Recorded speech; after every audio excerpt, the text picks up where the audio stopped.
Moving to the countryside had always seemed like a dream. I'd grown tired of the constant noise of the city, the smog and the relentless pace. When I found a charming old farmhouse for a fraction of what similar properties cost in the city, I jumped at the chance. The house was isolated, surrounded by rolling fields and dense woods. It was exactly what I had envisioned for a peaceful, tranquil life away from the chaos. The farmhouse itself was a relic from another era. It had been meticulously maintained, but was still very much an old house, with creaky floors and a musty smell. It had a grand staircase, high ceilings, and a library filled with dusty old books that seemed to hold forgotten secrets. Everything seemed perfect, except for one odd detail: a single mannequin in the attic. I discovered the mannequin on the first day while exploring the attic. It stood in the corner, draped in an old, tattered sheet. I assumed it had been left behind by the previous owners, and although it was a bit eerie, I paid it no mind. I figured I'd donate it or dispose of it later. Weeks went by, and I settled into a comfortable routine. I busied myself with unpacking, gardening, and enjoying the serene surroundings. But as time passed, I began to notice peculiar things about the mannequin. Every time I went up to the attic, it seemed to have moved slightly, its position altered just enough to be unsettling. At first, I chalked it up to my own imagination or the possibility that I had inadvertently moved it without realizing. One evening, as the sun dipped below the horizon and the house was shrouded in darkness, I decided to investigate the attic properly. I brought a flashlight with me, determined to discover whether the mannequin's movements were indeed my own doing or something more sinister. As I climbed the stairs, I couldn't shake the feeling that something was watching me. The air was cold and still, and the attic was dimly lit by the pale beam of my flashlight. The mannequin stood in the same corner where I had left it, but its sheet was now slightly rumpled, as if someone had been fiddling with it. I felt a shiver run down my spine. I moved closer, trying to inspect it. The mannequin was wearing a faded vintage dress that looked like it belonged to a bygone era. Its face was blank and featureless, with a smooth, almost ghostly quality that made it look disturbingly lifelike. As I examined it, I noticed something strange. The eyes, although the mannequin's eyes were made of glass, they seemed to reflect the light differently, as if they were watching me. I shook my head, trying to dispel the unsettling thought. It was just a mannequin, after all. That night, I slept poorly, plagued by uneasy dreams. I dreamt of the mannequin, its blank face staring at me from the corner of the attic. In my dream, it moved closer and closer, its dress rustling softly until it stood right beside me. I woke up in a cold sweat, my heart pounding, and the feeling of being watched lingered. The next morning, I decided to take action. I went back up to the attic, determined to move the mannequin out of the house. But when I arrived, I was shocked to find that it had been repositioned again.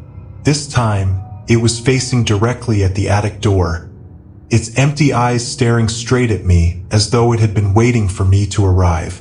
A sense of dread washed over me, but I forced myself to approach it. I grabbed the mannequin and, with considerable effort, carried it downstairs to the garage. I left it there, thinking that I would figure out what to do with it later. The next few days were uneventful, and I began to feel like my paranoia had been unfounded. I tried to push the incident out of my mind and focused on settling into my new home.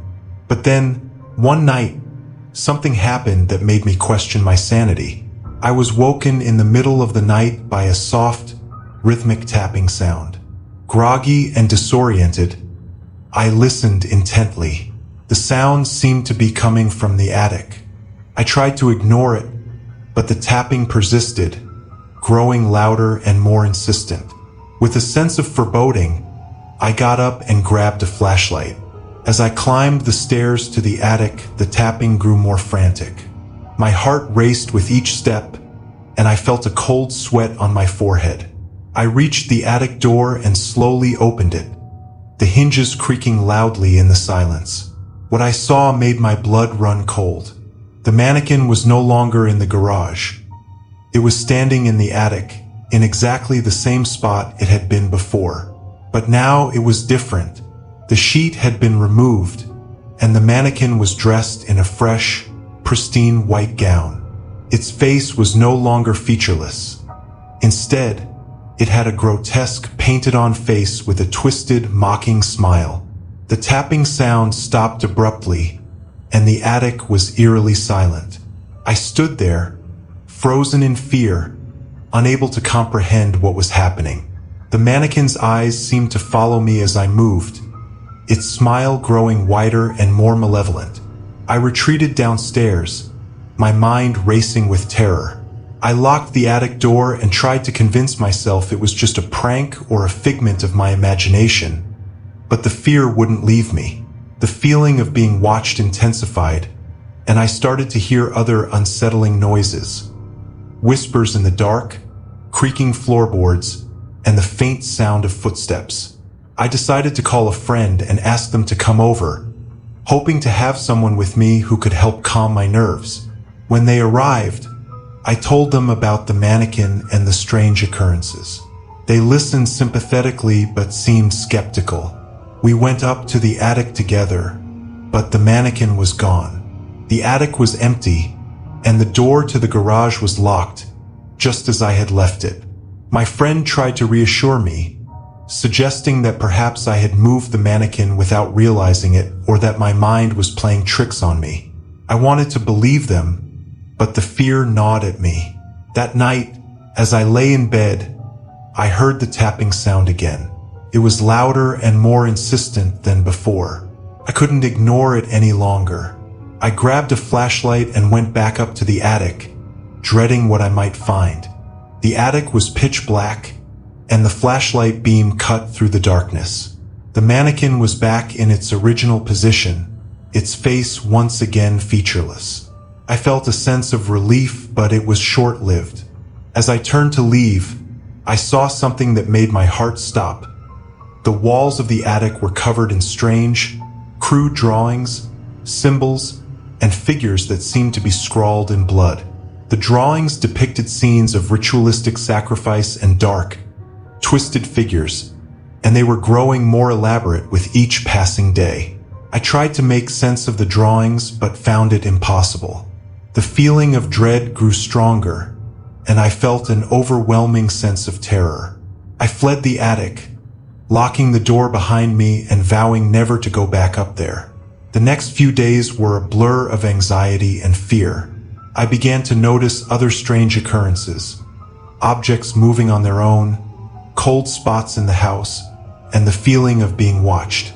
The mannequin continued to appear and disappear, always in the most unsettling places.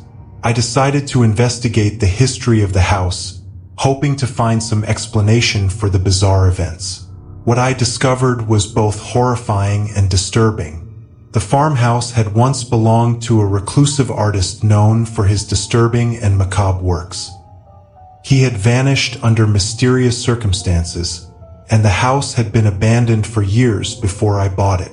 I learned that the artist had been obsessed with creating lifelike mannequins and had performed dark rituals in the attic. The drawings on the walls were believed to be part of his twisted experiments, and there were rumors that he had used the mannequins for some sort of occult practices. The more I uncovered, the more I realized that the house had a dark and sinister history. The feeling of dread and the strange occurrences only intensified. I could no longer stay in the farmhouse and decided to leave. I packed up my belongings and put the house up for sale, hoping that someone else would be able to handle the disturbing presence that I could not. Even now, as I try to rebuild my life, the memories of the mannequin and the dark history of the farmhouse haunt me. The nightmares continue, and the feeling of being watched never fully fades. The farmhouse remains a dark chapter in my life, a reminder of the terrifying secrets hidden within its walls.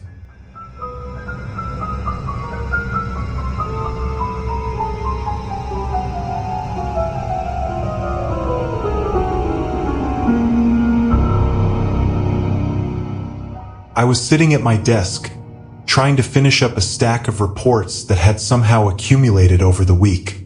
It was one of those evenings where the office seemed to stretch into infinity, and I was alone, save for the low hum of fluorescent lights and the occasional clatter of keys from a coworker working late. The sky outside had turned a deep purple, the last vestiges of sunlight fading into the night. The phone on my desk rang suddenly, jolting me from my work. I glanced at the caller ID, an unknown number. My first instinct was to ignore it. It was probably some telemarketer or a wrong number. But something made me pick it up. "Hello," I said, trying to keep my voice steady. There was a long pause on the other end, so long that I almost thought the call had disconnected. Then came a low, raspy voice that sent a chill down my spine. "I see you." The words were spoken softly, almost as if the caller were whispering, but they were clear and unmistakable. My heart raced, and I felt a cold sweat forming on my forehead. "Who is this?" I demanded, trying to sound authoritative, though my voice betrayed my fear. "What do you want?" There was no answer, just the faint sound of breathing, slow and deliberate, as if the caller were savoring the moment. My hand trembled as I held the receiver, my mind racing through possibilities. Was this some kind of prank, or something more sinister? "Hello," I said again, but the line was dead. The caller had hung up. I sat there for a moment, trying to calm my racing heart. The office was quiet, and the dim light from my desk lamp seemed to cast eerie shadows on the walls. I shook my head, trying to dispel the lingering sense of unease. It was probably just a prank, nothing to worry about. But as I returned to my work, I couldn't shake the feeling that I was being watched. Every time I glanced up from my computer, I felt a presence, as if someone or something was lurking just out of sight. I tried to focus, to ignore the creeping sense of dread that had settled over me. The phone rang again, startling me out of my thoughts. I glanced at the caller ID, an unknown number. My heart skipped a beat. I hesitated before answering. "Hello." The same raspy voice came through the line, sending a shiver down my spine. "I see you." Panic surged through me. I slammed the receiver down and stared at the phone, my breath coming in short, shallow gasps. I glanced around the empty office, the silence now oppressive, the shadows seeming to grow darker. My mind raced. Who could it be, and why was this happening? I grabbed my cell phone and dialed the number of the building's security. After a few rings, someone finally picked up. "Security office. How can I help you?" "Hi, this is your name from your company. I'm getting weird calls from an unknown number." The caller keeps saying, "I see you. Can you check the security cameras?" There was a brief silence on the other end.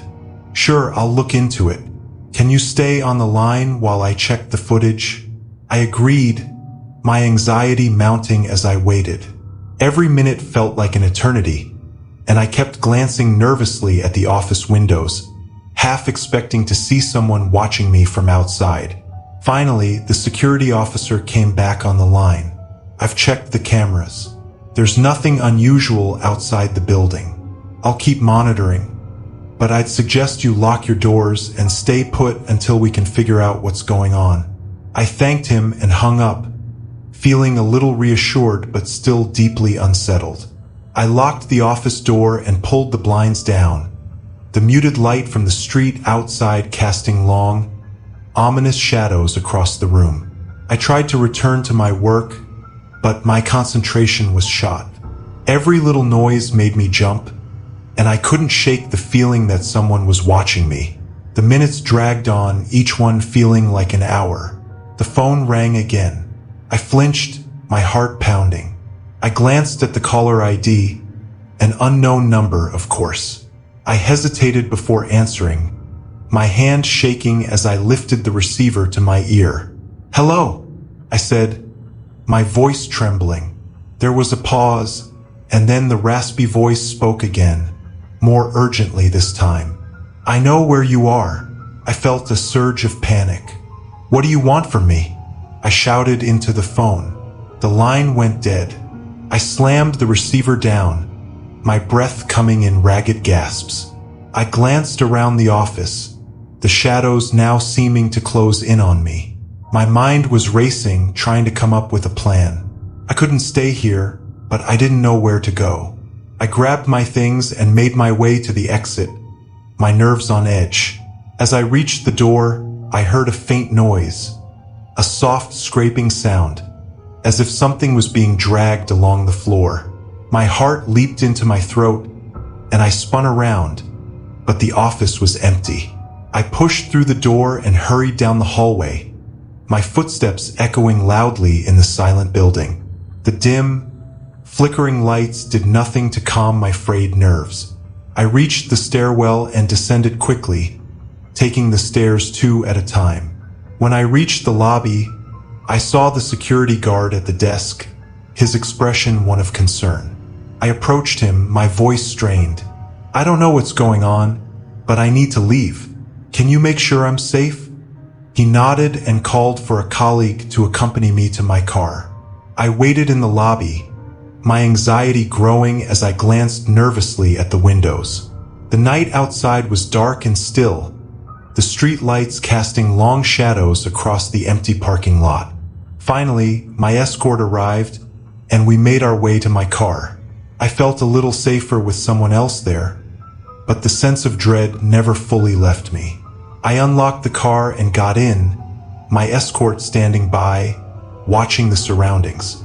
I started the engine and pulled out of the parking lot, the headlights cutting through the darkness. I kept glancing in the rearview mirror, half expecting to see someone following me. But the road behind me was empty, the only sound the hum of the engine and the occasional rustle of leaves in the breeze. I drove to a nearby diner, one that was open 24 hours. I ordered coffee and sat in a booth trying to calm down. The warm light and the presence of other people were a small comfort, but the unease lingered. I couldn't shake the feeling that I was being watched, that the calls were just the beginning of something far more sinister.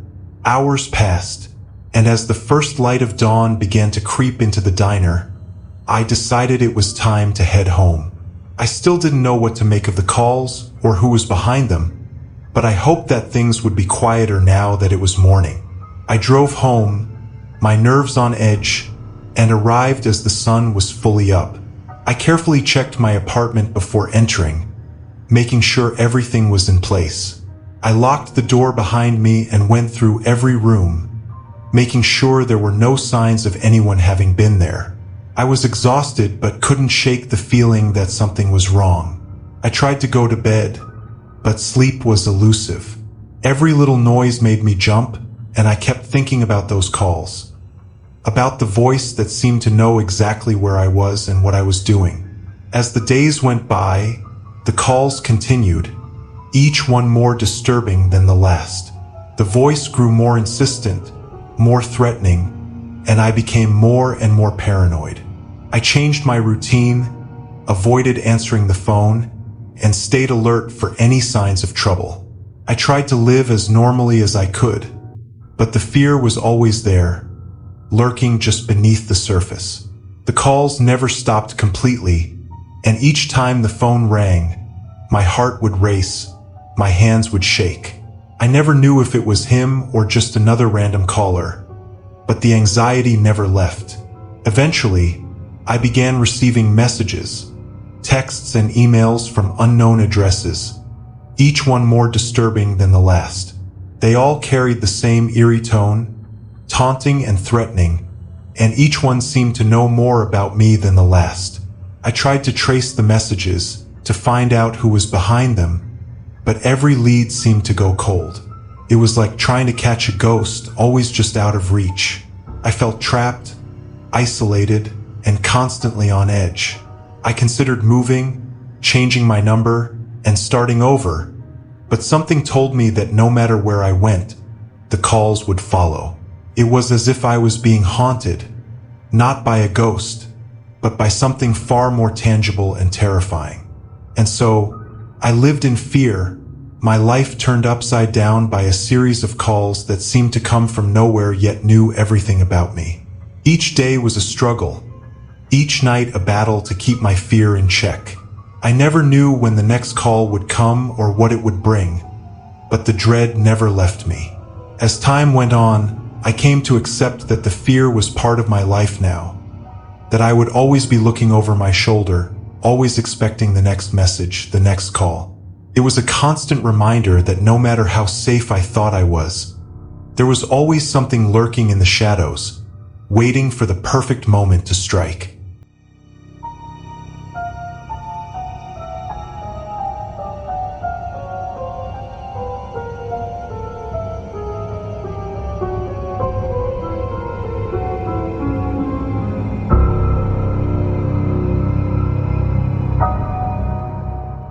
It was a quiet suburban street, the kind where people leave their doors unlocked and children play in front yards.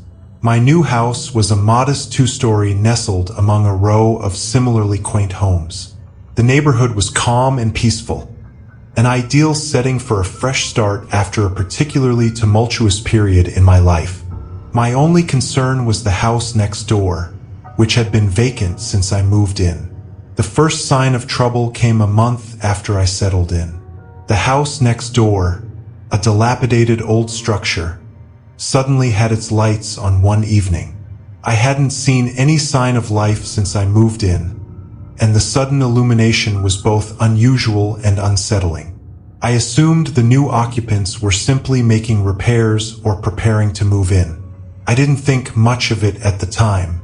Over the next few weeks, however, things started to feel off.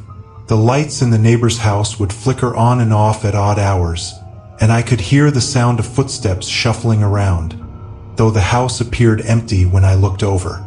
The disturbances were sporadic but consistent enough to make me uneasy. One night, as I was settling into bed, the lights in the neighbor's house blazed to life, bright and glaring. I tried to ignore it, but the intensity of the light was impossible to overlook. It seeped through the gaps in the blinds and cast an eerie glow on my walls. The unsettling nature of the bright lights made it hard to sleep. Curiosity got the better of me, and I peered through the blinds, but all I could see was darkness beyond the bright windows. Unable to sleep, I decided to investigate. I grabbed a flashlight and walked over to the house next door. The front door was slightly ajar, creaking as the wind pushed it open and closed. My heart pounded as I called out, "Hello? Is anyone there?" My voice sounded unnaturally loud in the silence that followed, but there was no response. I pushed the door open slightly and peered inside. The interior was pitch black, the only light coming from the occasional flicker of the fluorescent streetlights outside. I took a deep breath and stepped inside, the floorboards creaking under my weight. The house was eerily quiet, the only sound being the distant hum of the streetlights. I slowly made my way through the darkened hallway, the flashlight beam cutting through the darkness. I noticed that the furniture was covered with white sheets, as if the house had been abandoned for years rather than just a few weeks. The atmosphere was oppressive, the air heavy with dust and mildew. As I ventured further, I saw that the walls were lined with faded photographs, their subjects obscured by age and grime. The images depicted people I didn't recognize, their faces blurred and unremarkable. It was clear that the house had once been a home, but the warmth and familiarity had long since faded. I reached the living room and noticed something disturbing on the wall opposite me. A large, ornate mirror. The glass was covered in a thick layer of dust, and I could barely make out my own reflection. But as I moved closer, I saw something that made my blood run cold. In the reflection of the mirror, I saw a figure standing behind me. It was a tall, gaunt man with hollow eyes and a twisted expression. He was barely visible, shrouded in darkness, but his presence was unmistakable. I spun around, but there was no one there. My heart raced, and I felt a cold sweat form on my forehead. I backed away from the mirror, my flashlight shaking in my hand. I glanced back at the reflection, and the figure was still there, moving closer with each passing second. I stumbled backward, my mind racing with fear and confusion. I needed to get out of the house. I turned and fled, my footsteps echoing in the empty hallway.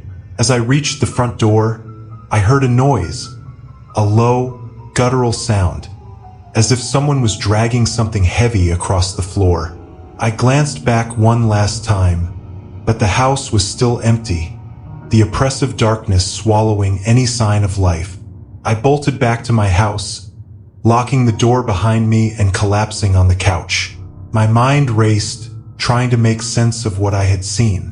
I couldn't shake the feeling that something was terribly wrong with the house next door. The figure in the mirror haunted my thoughts, a relentless reminder of the terror I had experienced. The next day, I went to the local police station to report the strange occurrences. I described the noises, the flickering lights, and the figure in the mirror, but the officers seemed skeptical.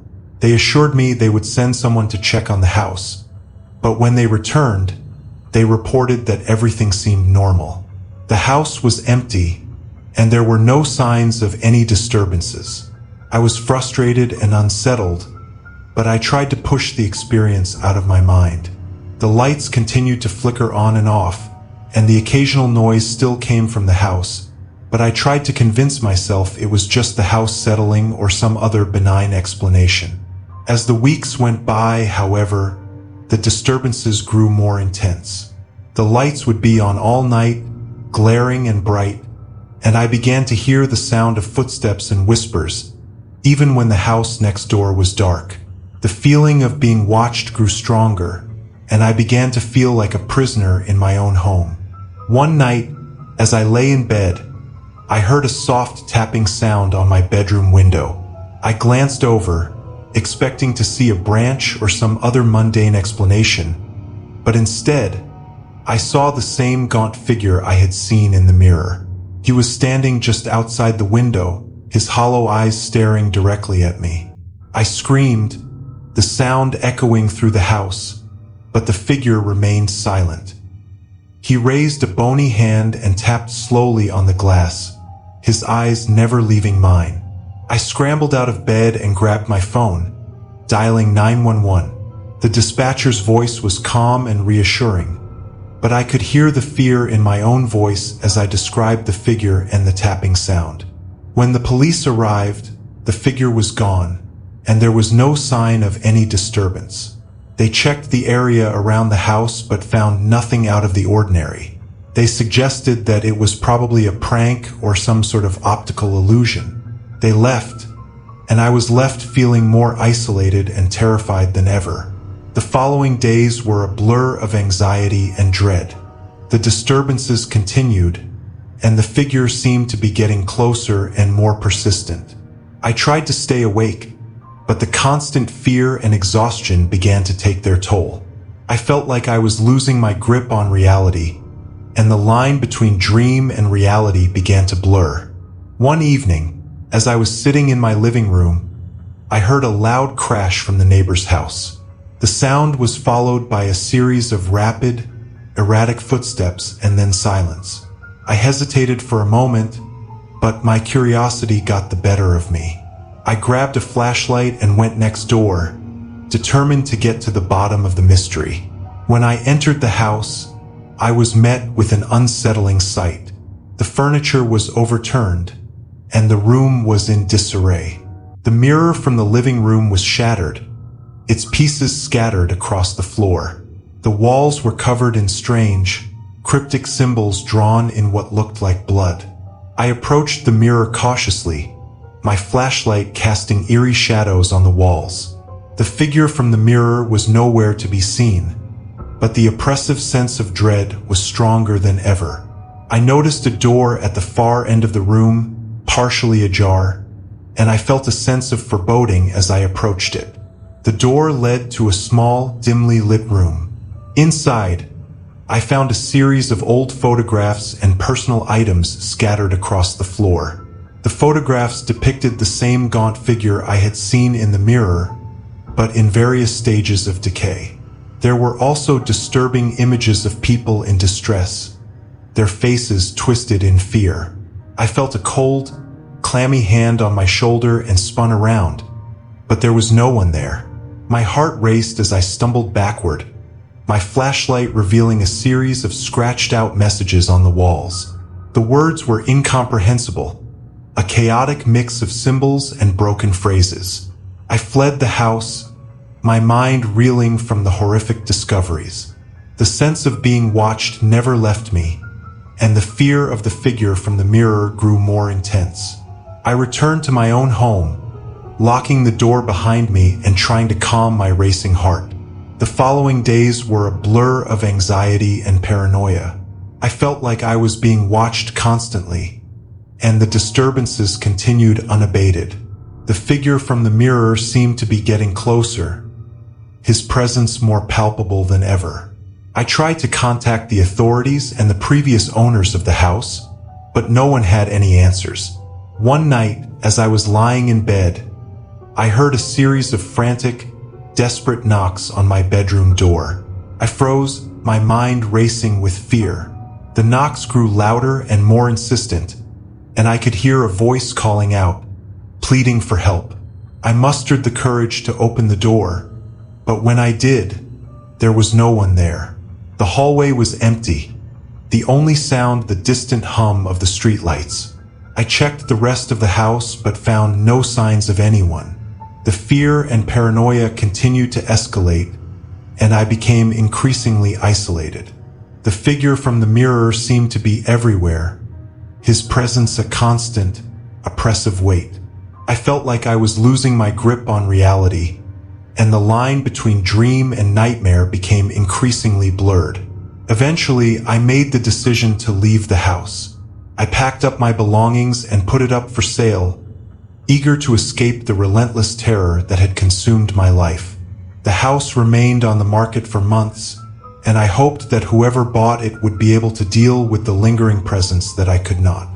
I moved to a new home, but the memories of the figure and the neighbor's house never fully left me. The nightmares continued, and the feeling of being watched stayed with me. The gaunt figure from the mirror remained a haunting presence, a reminder of the darkness that had once invaded my life.